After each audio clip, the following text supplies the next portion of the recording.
Hey Libra, it's Empress Rose here. Welcome to your reading. These are general readings, so we're going to take what works, leave what doesn't, as with everything in life. And if I don't catch your wavelength or storyline on this reading, you can check your other major placements. Major placements are Sun, Moon, Rising, and Venus.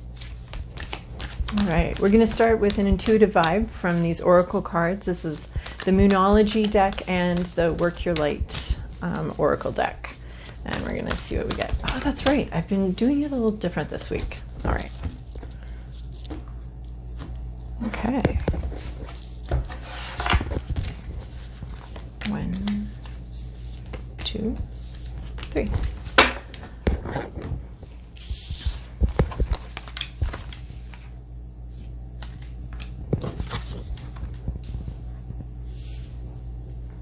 Okay, we have inner temple, tune into the portal of your heart. This would be meditation, paying close attention to how you're feeling, what's going on internally with you, connecting to your higher self, being devoted to something, being dedicated to something, and being dedicated to your own path, to your own unique path, to your own unique journey.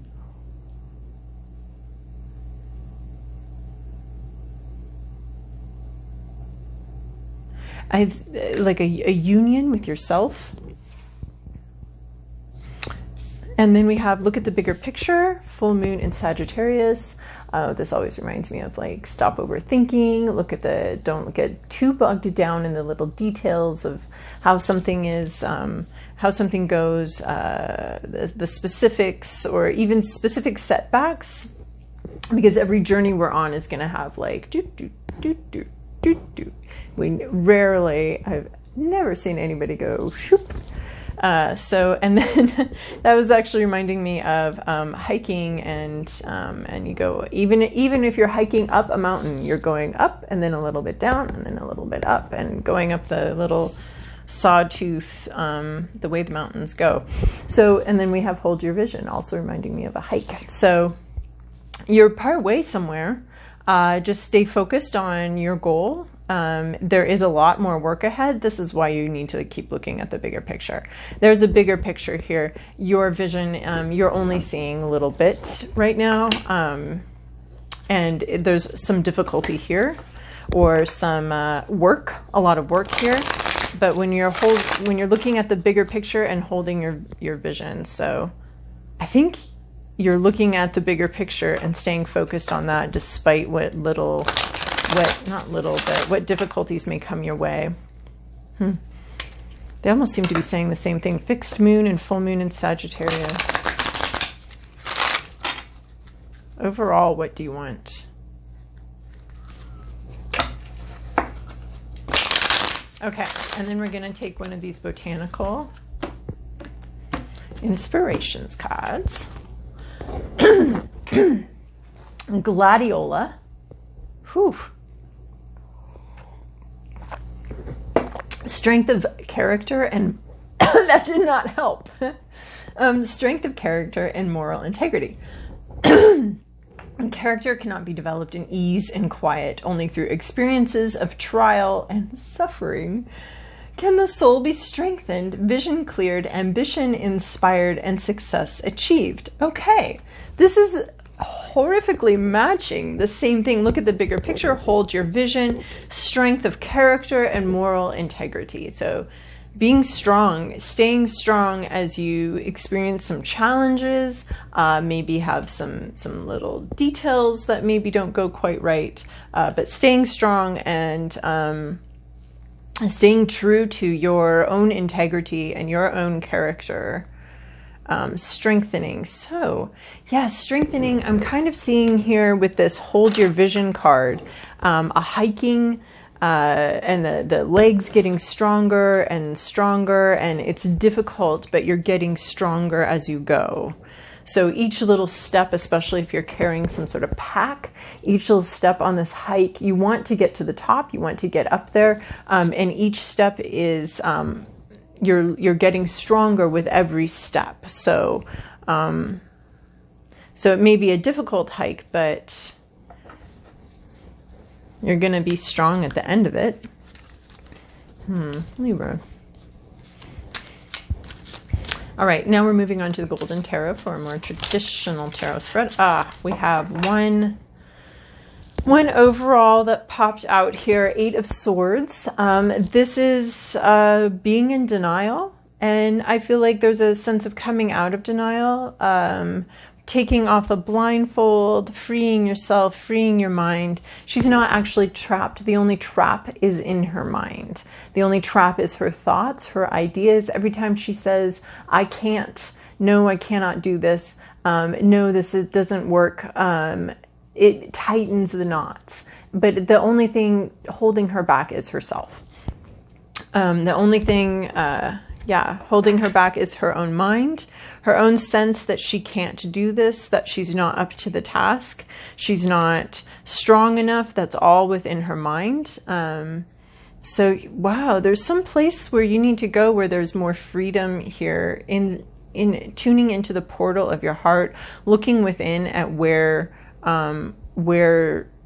you're going here internally.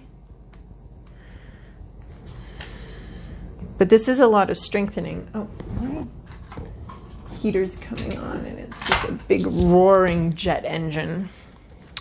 So I'm going to turn it off. Oh, but I should leave that open or else I'll forget and everyone will be shivering cold. And then, so 8 of Swords, coming out of denial. It's a difficult place to be in. You may have overthought something. I'm getting 2 things about overthinking because we're asking you to look at the bigger picture, not necessarily the details. We're asking you to get out of your head. The only limitations are within, and you're in charge of those. No one else gets to be in charge of those. So, all right, Libra. Here's your past, your present, your inner landscape, what's at issue, your environment, your to-do list, and your possible outcome. This possible outcome I saw in reverse. It came out as I was shuffling for you in reverse, so we'll discuss that when we get there. But in your recent past, we have 3 of Swords, the wasabi of heartache. We've had some pain. Well, maybe not the wasabi of heart. I say wasabi because it's like a quick burn and then you're done, versus the habanero of heartache, which is like years later you'll still be begging for milk. But this is sort of it comes in quick. It's hard. It's painful. It's difficult. These could be thoughts, ideas, words that were spoken that were painful and harsh and unpleasant and so there's something in your recent past that was very painful, very, very painful experience. Jack is here, my giant, I don't know if the Libras have seen Jack yet, my giant cat. I have a small table this week, a smaller table than usual, and he's not fitting on it very well, so it's been a little disruptive sometimes. Anyway, so this 3 of Swords, pain, suffering, heartache, basically, because your heart is being pierced by words, thoughts, realizations, understandings. It's been painful. You've remained solid through it, but it is this sort of storm coming through, maybe a little frightening, maybe a little scary, these realizations and these understandings. And then in your current situation, you have 4 of Swords. There is a timeout, possibly. I mean, it's just a rest. It's like you're going to take up these swords and these thoughts and these ideas again, but there's been sort of a rest period, a period of recuperation and recovery. Of course, rest is also resting up for the next phase, resting up for the next bit. It can be recalibration, recalculation. We're taking a break and we're preparing to take up arms again, to take up these ideas, these thoughts, maybe even a conversation again. But we've needed to rest, take a break, recover, recuperate. And maybe you didn't even know that's what you were doing in this situation. Maybe you had no realization that that's what you needed, and that you needed that silence and that quietness and that time to to yourself to recover and repair. So repairs were being done here, and recalculations and recalibrations. So what your hopes, your fears, your inner landscape, what you're thinking about is luck, all the things outside of your control. You might be looking at all those things. Oh, this Four of Swords also has a passivity to me, a sense of passiveness, and not taking action. And it's not just that you're taking a rest or you're preparing, but you are not taking any action at all. You are resting, but you aren't moving forward. You aren't initiating anything. It comes right after this Three of Swords. So this heartbreak may have come in, or something painful may have come in, and you may not have been able to plow through it. You may have had to take a break, take some rest time. You were wounded, and I mean, you're not typically wounded in the Four of Swords, but you were wounded in the Three of Swords, and now you've taken a break from maybe communication or thinking about something. Just backburnered it. I'm not dealing with that right now. And for a while, that's where you've been. And then Wheel of Fortune here is shifting energies, changing, all the things you can't control, changes of luck, changes of fortune. So you could be really thinking about that. You could be hoping for a change of luck, a change of fortune. You could be hoping for good luck, worried about bad luck. It is about, the Wheel of Fortune is about things outside of our control. We can prepare for them. We can expect them, hope for them, fear them, whatever. But we're thinking right now about things that we don't get to control, and a change in our luck, and hoping that luck will shift and move. Yeah, I think everybody has that in their inner landscape. What about all those things we can't control? And what's really funny is this was reminding me of the World card, the way this interpretation was coming in. And we have the World card in what's at issue, what's going on. We have some major transition or some major change not happening here. Maybe not feeling very safe or very protected as the world changes around you. This is things outside of our control, moving, changing, and maybe not to our benefit. Maybe it's not what we wanted. This is why we're like, when does our luck change? When do we get what we want? When does it turn in our favor? And the World card is pretty similar, upright and upside down, but I think that this is more about things going on in the world at large, outside of your control, that aren't really going in your direction, in the direction that you'd like. They're not moving in that way. Or there's a major transition in your life, a major change in your life that just hasn't come in yet. You're hopeful for it, you're thinking about this change, but it's not coming in, and there's some sort of, the world is about major shifts that are completely out of our control. Just the, as is the rotation of the world, the orbit of the world, all of this stuff completely out of our say and our control. You're looking for the day when that turns towards you, towards your benefit, because you have had heartbreak and you have had to take some time out, and you are wondering when your luck is going to change. So this world not changing, I think we're looking at the bigger picture. This is going to be a World card, looking at the bigger picture. There's things outside of your control, even that you have no say in, you don't have any control over. So just keeping a broader view of things, keeping an overall, making sure we're looking at the forest, not just the individual trees, but looking at the whole overall health of the forest and the overall direction that we could be going. And then in your environment is Four of Coins. So this is a work focus, or it could be just a focus on something, studying something, working on something. There's something in your environment that's causing you to have to focus to the exclusion of some other things.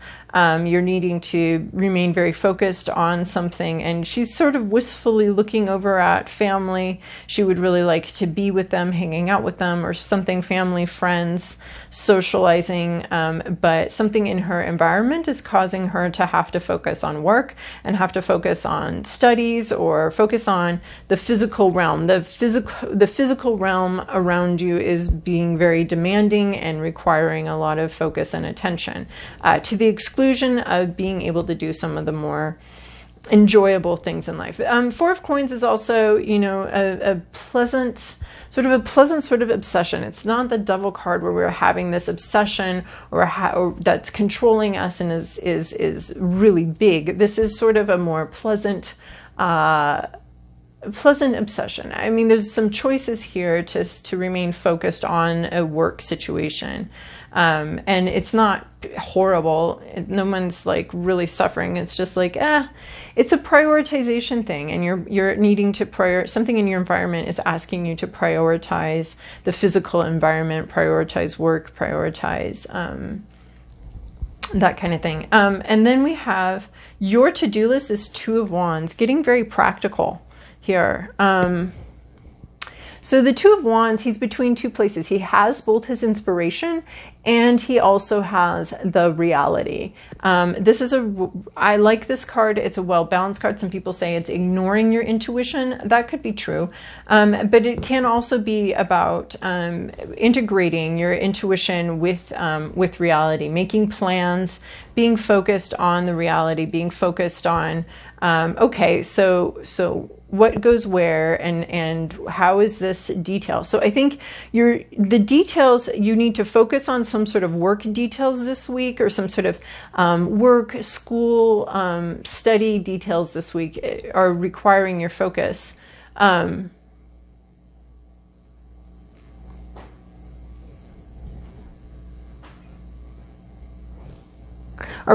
sorry. I think I see my cat, which was just here on the roof, on the neighbor's roof, and it's very confusing to me because I swear he was just right here, but now I'm seeing him on the roof and I don't know how he got out. So we have Two of Wands here.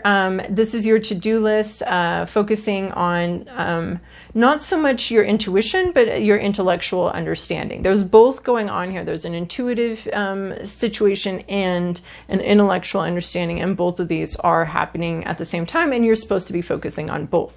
Not just this, but also on the intuition. But there is, with these two sitting here, there is a need to focus on work, focus on details, focus on some details. So I think that's why you're getting this look at the bigger picture. You are at this moment being asked to look at some details, figure out some calculations, calculate some things, and figure that out in the physical realm, really in a really grounded way of how can your vision, your idea come into reality, and having to focus on work and having to focus on that.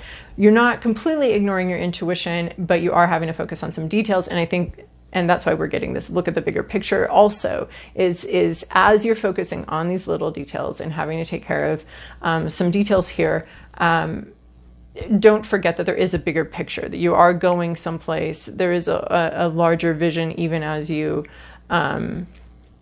figure out some more mundane aspects in the physical realm. So, and then where you're headed here as you do this is Ten of Wands, putting down a burden. It's been a big burden. It's been heavy. You are coming to the place where it's time to put the burden down. You are hitting the wall. A lot of this is other people's expectations, holding those too tightly. What other people want you to do, what you think they need, what you think they want. What these burdens aren't even yours.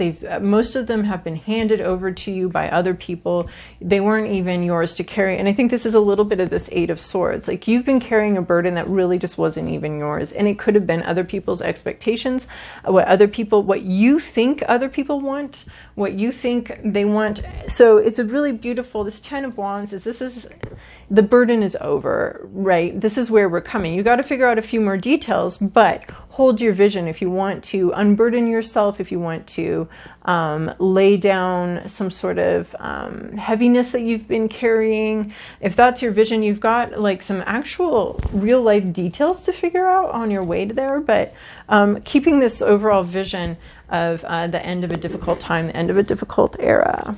And it's taken a lot of strength from you, and there's a lot of the strength of character and moral integrity. You've had to be very strong as you've carried this burden. So I see in this hold your vision, your leg muscles are really strong now. And I see now that your arm muscles are going to be very strong. So there's a nice balance, I think, between the work that you've done. So these 10 of Wands, it's not, you're very strong, but it's time for you to put down, you know, the burden you've been carrying. Put it down. It's not yours anymore. That's where we're headed. This isn't yours to carry anymore, but you still got a few more details so to figure out. Okay. I see a leap of faith here. This isn't quite the leap of faith card. It's like an anticipation card. Knowing that spring is coming, even though you're still maybe in this break period, spring is coming and it's making you feel very happy. At least that's the intuitive vibe I'm hitting off of this, which seems very obvious. But Sister of Shambhala, put your faith in the light and believe that good things can happen and will happen. We do not need to deny darkness, but nor do we need to place our minds there. There are lighter dwelling places into which our minds can settle. Trust in the spring that follows the winter. Yeah, and that's what this putting down this burden. It's going to be the spring that follows this long winter here. So holding your vision, because spring is coming. It's coming. A lot of details need to be figured out, and you have to be focused on your work. So, all right, Libra, I hope that was helpful for you. Thank you so much for your likes and your comments and your subscribes. I very much appreciate them.